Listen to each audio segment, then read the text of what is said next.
পঢ়িছোঁ গাইছ আৰু মই ৰ'ব হৈ আছোঁ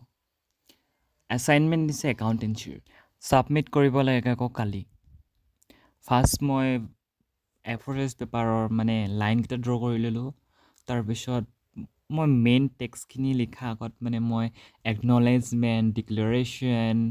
ফ্ৰণ্ট পেজ সেইকেইটা মানে মই ফাৰ্ষ্ট বনাই ল'ম তাৰপিছত মেইন যোনখিনি কণ্টেণ্ট থাকে সেইখিনি লিখোঁ আৰু ৰাতি ঠাণ্ডা ইমান হাত কঁপি গৈছে গাইজ ৰাতি 2টা বজাত কমপ্লিট হৈছে বুলি নাভাবিব আৰু আছে কৰিব কাইলৈ কলেজত কৰিম যিমানকেইটা কৰিলোঁ তাৰ নাম্বাৰিং কৰি আছোঁ এতিয়া চ' গাইজ শুব লাগে কাইলৈ সোনকালে যাব লাগে ৰাতিপুৱা বাছত উঠি কেনে কলেজত গৈ আছোঁ গাইজ ঠাণ্ডা 7টা বজাতে তাৰপিছত এতিয়া আমি মই গৰম পানী পাইছোঁগৈ তাৰপিছত গোলাঘাটৰ পৰা আকৌ বাছ ধৰি কেনে আকৌ কলেজত যাব লাগিব গাইজ ইয়াৰ নেক্সট পাৰ্ট আহি আছে চাবলৈ হ'লে please subscribe to my channel